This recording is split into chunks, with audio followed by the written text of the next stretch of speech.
Welcome, children of God, to my channel, Lady of Victory Ministries. Welcome if you're new, welcome to the family, and if you're a returning subscriber, it's great to have you back.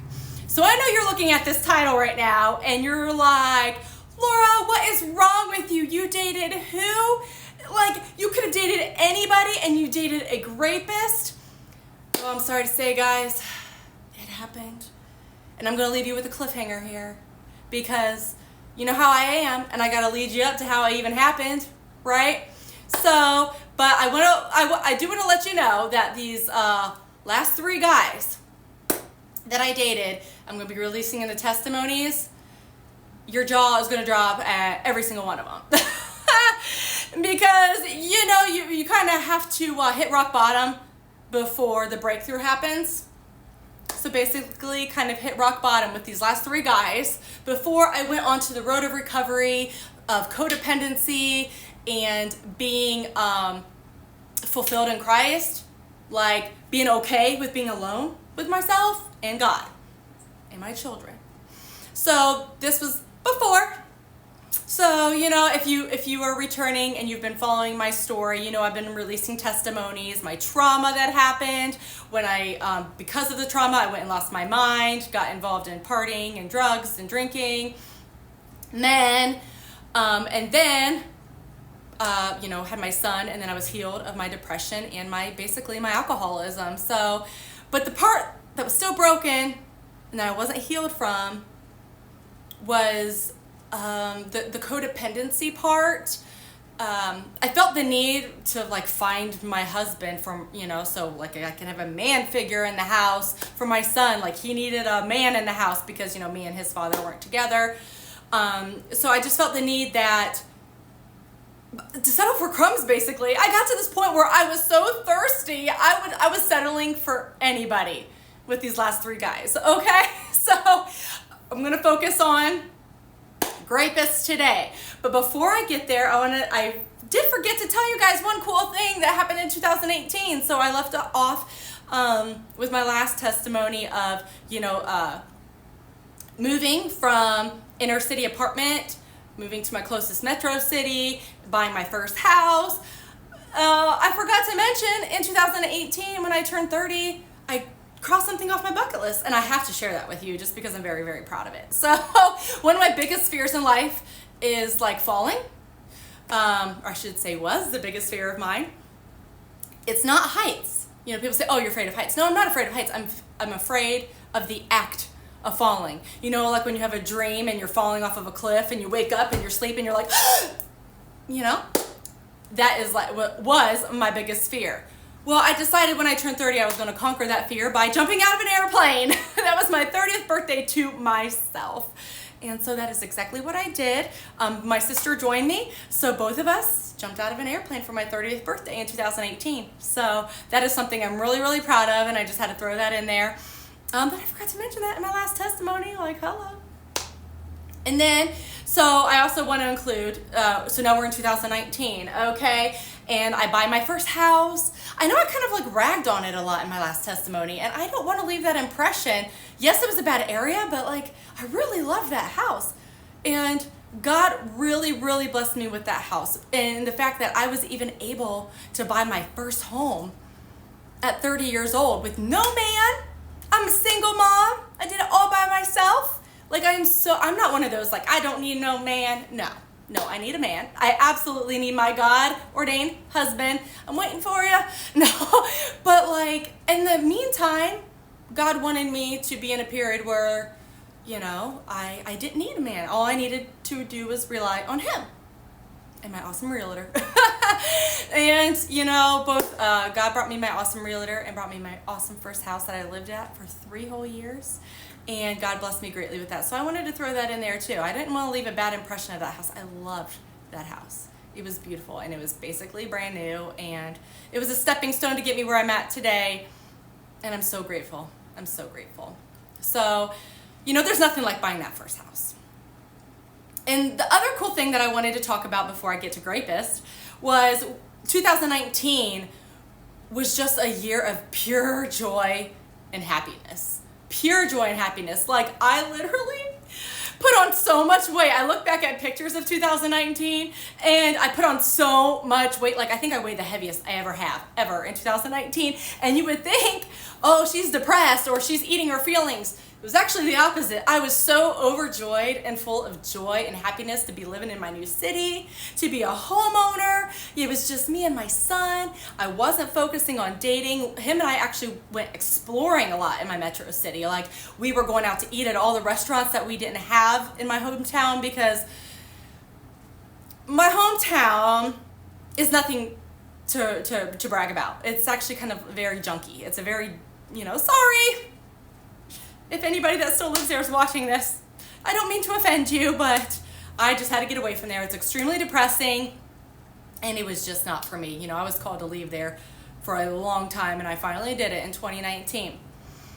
So I was so excited to try all these like mom and pop shops, because in my hometown, everything was chain. Anything that people try to start themselves never seemed to last. So everything was chain. I come to my metro city and everything is like new. I've never tried it before, or there was things that were only here and weren't in my hometown. And so I was just so excited to explore and check out all the places. And so because of that, I was very, very happy and eating, and me and my son, it was just him and I, and we went on all of our fun adventures together, and 2019 was just a great year. It was just a great year. And because of that, I put on weight. They say you're like fat and jolly. I wouldn't say I was fat, but I was definitely overweight. So I wanted to leave that there. Like it was a really good year. All year, I didn't really focus on dating. Oh, and then I got my new job. Oh yeah, that too. Because there for a while, for about 3 months, this is what was terrible. So I moved here first before I got a job here. So I was still commuting an hour back to my hometown to go to work for 3 whole months. That took such a toll on my son. I felt so bad for him because he was only like 18 months old at the time. So I'd always have to put my phone, like his favorite show at the time was Super Wings. I don't know if you guys know what Super Wings is. It was airplanes that talked and traveled the world. It was a good show. I always will remember Super Wings during this time. Because I was still having to commute. And then I finally got my job in local government in where I live now. And I still work there to this day. I've gotten promoted, and it was a really, really, really amazing year. One of my favorite years. So I didn't focus on dating because I was, focusing on my job and my new house. And then on top of it all, the best thing that happened in 2019, I mean, if you think you could top that, is my sister and I traveled to Europe. The last time I went traveling, 2019, because we all know what happened in 2020. So I'm very, very grateful that we got to go to Europe in 2019. We went to, if you see my kitty's down here, I don't know if you can see her in the frame or not. Her name is Chili Cheese. I have a cat named Chili Cheese. So we went to 3 cities in Ireland. Well, first actually we went to London, England. We went to London, England, went all the stops. And then we went to Ireland. We went to Cork, Cove, and Dublin. We had the full-on Dublin experience. Yes, we got drunk. We went to, Temple Court, and where the Temple Bar, the famous Temple Bar. I am Irish in heritage, so I just felt like I belonged and I was in heaven being in Dublin. But my favorites were actually Cork and Cove because it felt less touristy. It definitely felt less touristy. When I was in Dublin, every bar you would go into was playing American music. I'm not even kidding you. There was bands there, and they were playing Country Roads, Take Me Home. And I'm like, why are we singing about West Virginia?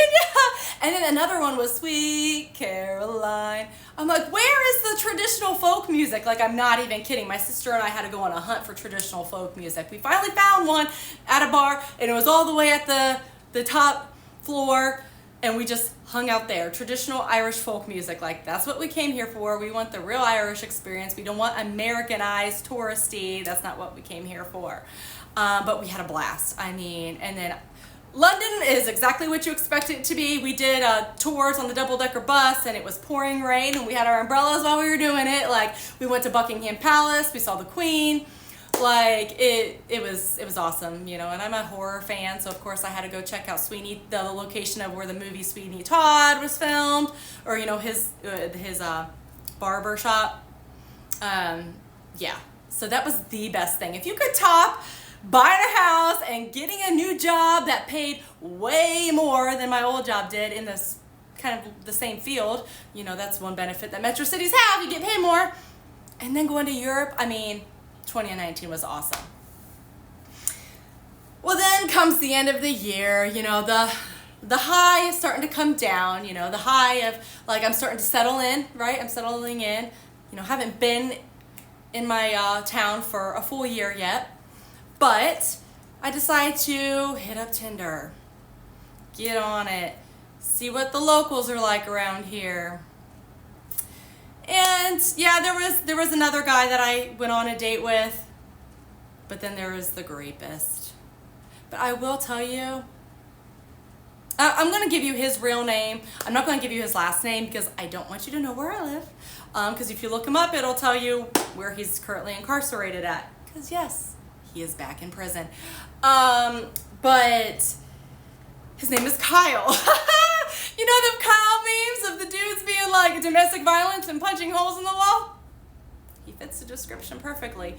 So what happened was,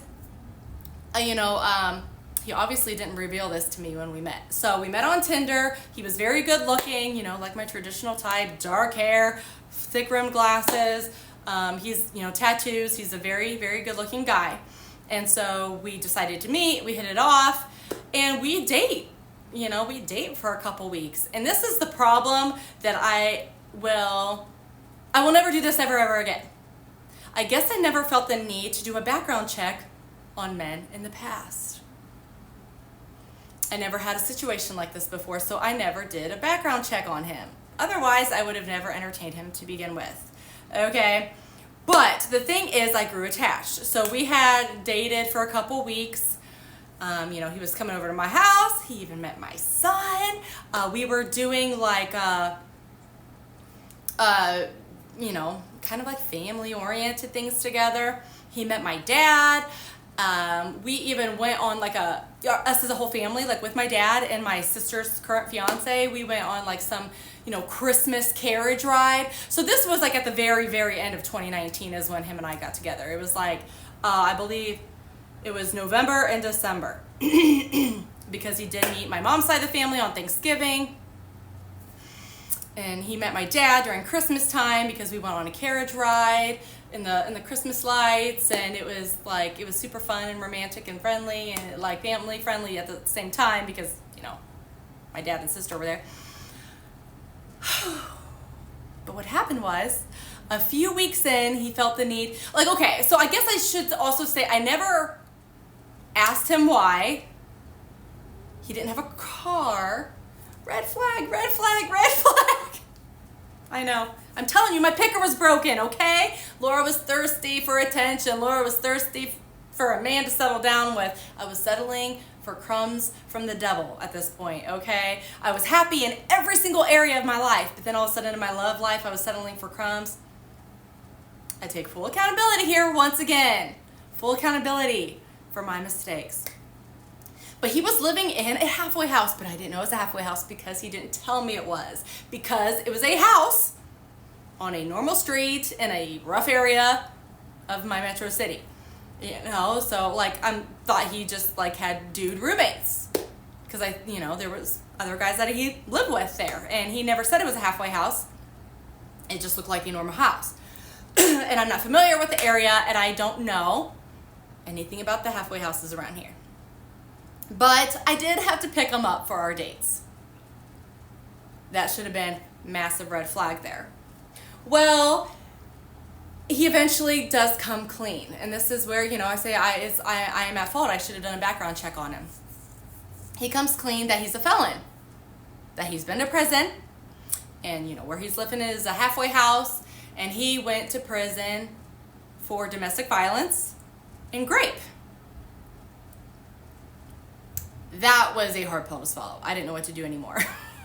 Because we had already been seeing each other for weeks and weeks, maybe even a month at this point. And I grew attached, like I really liked him. So I am an empath. I also see the good in people. And he had proclaimed when we first met that he was trying to turn his life around, becoming a better person, because I know he had problems with alcohol in the past too, and he was completely sober. And he had revealed to me that he had come to Christ. And this was before he revealed that he was a rapist. So like I saw all these green flags in him. He was not a drinker anymore. He was sober. He gave his life to the Lord, and he was on the mend to have a better life. You know, he wanted to get married and have a family and all these things. So that's what I saw. So then when he hit me with that he went to prison for not only domestic violence, but also rape, that was a gut punch to this fantasy that I built up in my head. And if you've ever been there, ladies, you kind of understand. You want to give them the benefit of the doubt. You see them for the person that you want to see them for. You believe that they actually want to change. You believe that God healed them. I was so torn. So I did talk to I talked to a few people about it. I talked to coworkers about it, my 2 work besties, and I'll never forget their faces when I told them. Oh, and I gotta throw this in. Did I pray to God and ask him about it? Of course not. Of course I didn't. Of course I didn't pray to God and say, what should I do, God? Lead me and guide me in the way I should go. Absolutely I didn't. Because back then, I didn't seek out God, and I sought out God in every other area of my life, but not in my love life. For whatever reason, beats me. Satan had his reins in me. Or he had his claws in me, I guess. So I went to my coworkers, and I'll never forget, their eyes just dropped like, they're like, but you have a kid. Like, aren't you worried? I'm like, oh, well, yeah, I am. I've never let him be alone with him, because, yeah, I'm dating this guy. He's brand new. I don't know him, so, of course, I've never let him be alone with my son. But now I'm like, but he still met my son. You know, my son was 2, so obviously, you know, he doesn't remember any of this, but still, I was really torn. I was like, I don't know what to do, guys. And I said, but he says he's come to Jesus, you know, he's come to Christ, and he's, you know, sought forgiveness, and, you know, I believe God forgives. Like, and I do. God does forgive, but you have to be truly repentant, and this guy wasn't, because I'll get to that. He was truly not repentant because he's in prison now. But, and then I turned to my mom's side of the family. I told my sister and my cousins. And it was, you know, my cousins are hilarious. Every family gathering, it's like a huge family affair to make fun of every single guy I've ever dated. There's some that I haven't even included in these testimonies because they really weren't relevant. They didn't really have a story to tell. Nothing interesting. But, like, they were just weird or annoying, and my family just loves to make fun of them. Every single guy. Like, except for my high school sweetheart. I don't think they make fun of my high school sweetheart. But yeah, they make fun. They just, my whole family just has a heyday of making fun of every single guy I dated. So to this day, they'll bring him up. But yeah, so I had to reveal to them because I was going to bring him to Thanksgiving. Both my sister and I were dating brand new guys, which is now her fiance. So I'm so happy for them that theirs lasted. They were perfect together. But so she was dating her fiance, brand new relationship, and I'm dating Kyle. And I bring them both, or, you know, we both bring them to Thanksgiving, but I had already revealed to my family the problem and what I was really concerned about. Well, my cousin, being the FBI agent she is, she decides to research him and, you know, dive deep. And I wish she would have before I started dating him, because she is, like, on it. Like, now she's on it. If any of us are dating anybody, she's, like, on it, looking up the record. I wish she would have done it beforehand, but I'm not faulting her for it. It's my own fault. It's my own fault. I've learned. Research, background check everybody. So yeah, it was I brought him to Thanksgiving, and he's still in the Thanksgiving picture, and we all die laughing at this because every year at Thanksgiving we always take a huge, and Christmas, we always take a huge family photo of everybody in it. My sister's fiance is in it because he's like, yeah, I ain't going nowhere. I'm not going nowhere. Like, he's right up front and center, and he didn't go anywhere. Like, he knew my sister was it, like as soon as they started dating. Well, Kyle didn't want to be in the picture. Which is really, really funny. So I should have taken that as a red flag too. Like, he knows he's not going to be sticking around. He knew he wasn't going to be around long. He didn't want to be in the picture. So he wasn't in the family picture, but you could see him in the background.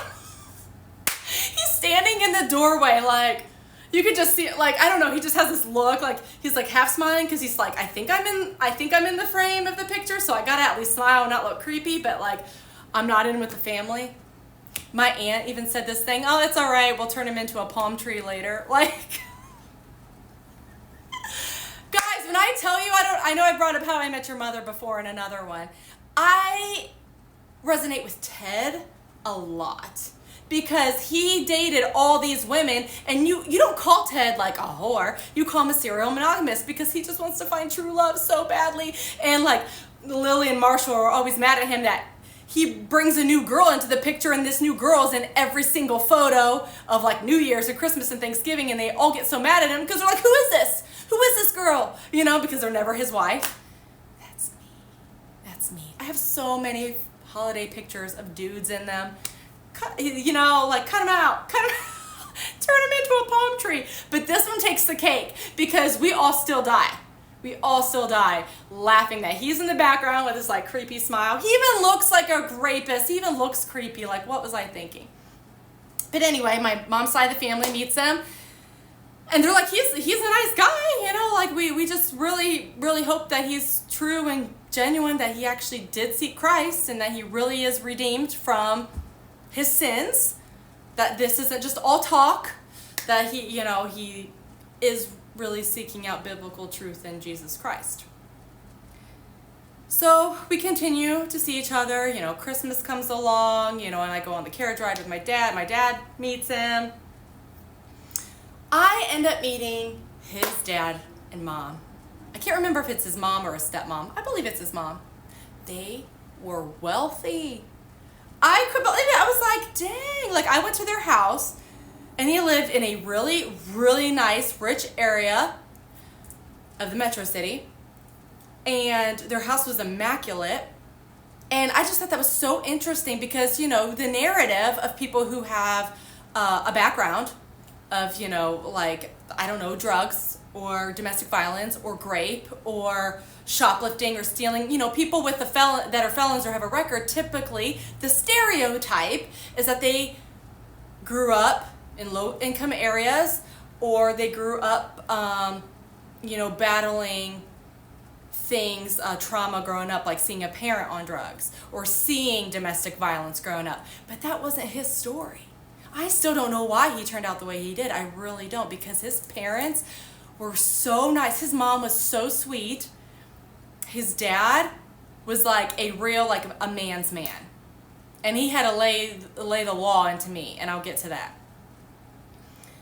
It turns out he retired from the same place I work now. He was some big hot shot there, and he retired from there. And they were just wealthy. Like, I was going around their house, and I just couldn't believe. I'm like, he grew up in this background?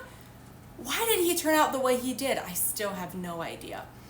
But I will say, his excuse for what happened, I don't know the full story, but what I do know is that with it being domestic violence, abuse, and grape, it was with a current girlfriend. So it wasn't, he didn't grape some stranger or some girl he went out on a date with, not, no strange. It was somebody he was dating. And I wanted to give him the benefit of the doubt that maybe she was being a false accuser of him. Like, maybe they got into a fight. Maybe he did beat her up. Like, maybe he did abuse her, but she went, like, a whole nother level and said, well, he raped me. So I wanted to blame her, is the messed up part of it. Like, I was like, he didn't tell me that she did. But that's where my mind went, like, well, she's just falsely accusing him. because, they got in a fight being in a relationship, and, she decided to ruin his life forever. I wanted to give him the benefit of the doubt. I'm an empath. I see the good in people, which gets me in trouble. But what woke me up, it wasn't the fact that he was a rapist and that he was a felon. I didn't care. I didn't care that he was a felon. I did care that he was a rapist. His dad, God bless him.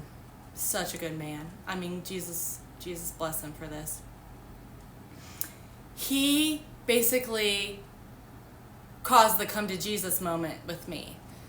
We were in the kitchen, I remember, and we even went outside. He was a cool guy. Like, he was retired, so he's like a plant guy now. So we're outside, and he's tending to it's winter time, but there were some plants still going in December. And he's out there tending to his garden, and, I was just amazed by his immaculate garden. And he's talking to me, and he's like, what are you doing? Like, what are you doing with my son? You have so much going for you. You have a beautiful child, because I had my son with me, so, they met my son. You have this beautiful child. You have this amazing job.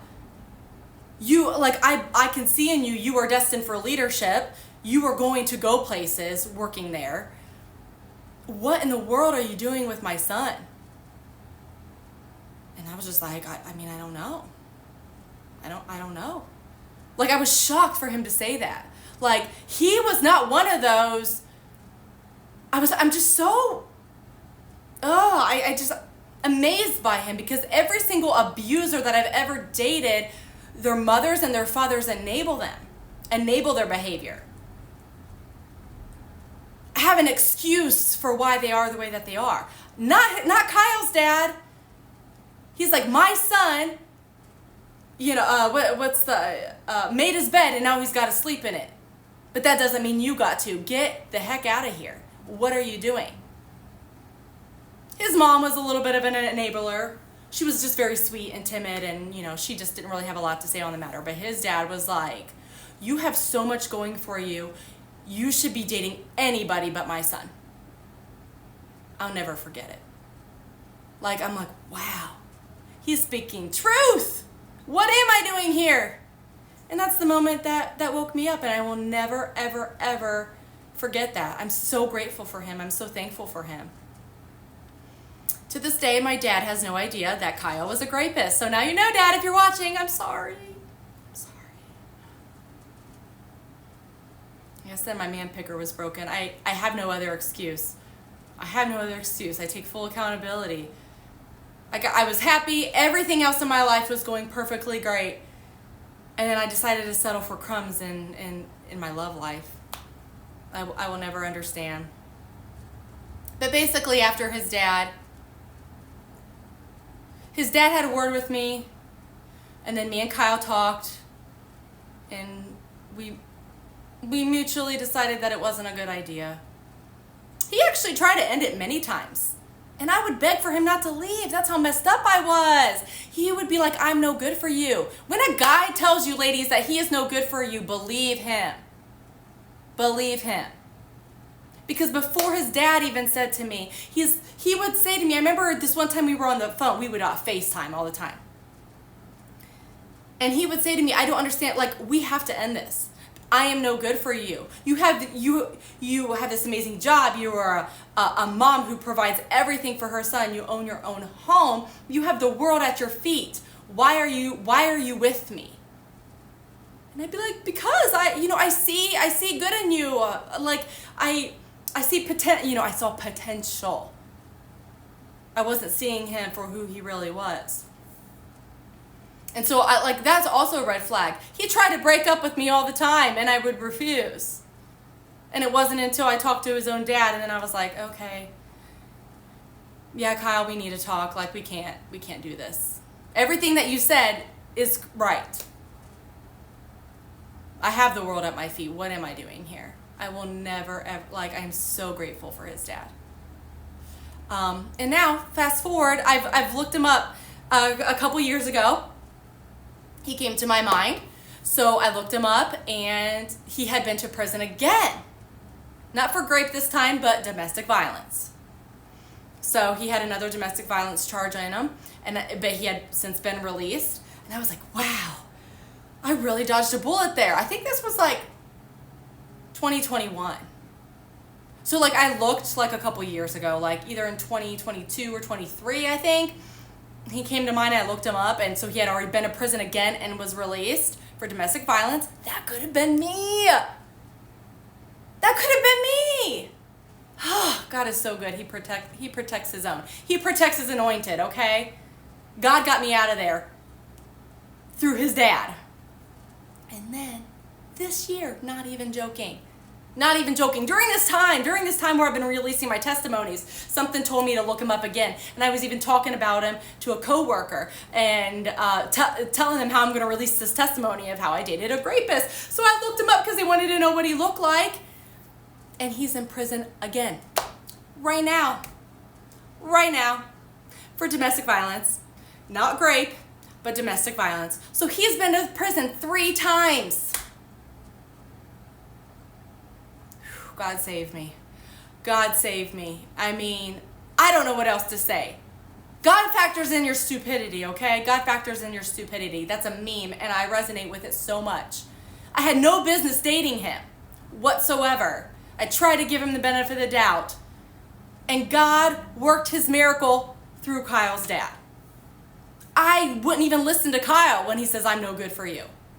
I had to listen to his grown, mature dad who had his life together and was living a wonderful, wonderful life and saw my potential and saw everything that was to come of my life and how if I stayed with his son, none of that would come to pass. I would be a victim of domestic violence if I would have stayed with him. God is so good. He got me out of there. Thank goodness we only dated like a month. But yeah, his name was Kyle. I'm not going to reveal his last name.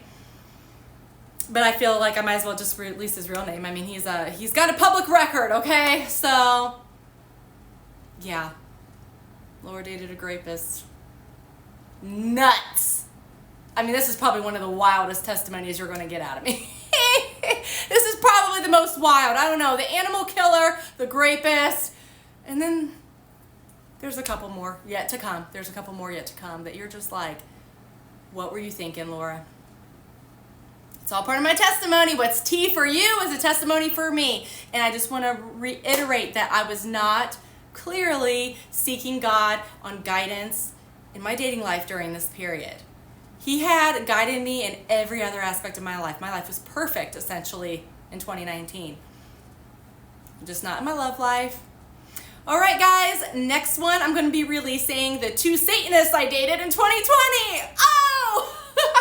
And then this will be the last 2 guys that I talk about in testimonies. I still have more testimonies to come, but it will not have to do with dating and males anymore. So, you know, just my codependency on the male figure is a huge part of my testimony. That's why I'm releasing it. You know, I wasn't fully fulfilled in Christ, that I was very codependent on needing somebody to be with me at all times. I have been healed of that. Thank you, Lord Jesus. That is something that I can say, oh, I'm not healing. I am healed. I'm single as a Pringle for 3 years now. I haven't even gone on a date. I had a situationship with an ex that is going to be probably a testimony too. God hasn't revealed if I should release that one yet or not. So I don't know. But there was a situationship with a previous ex in 2023. Whew. 2023 is a wild year. Anyway, I'm rambling now. God bless you. I will see you again in the next one.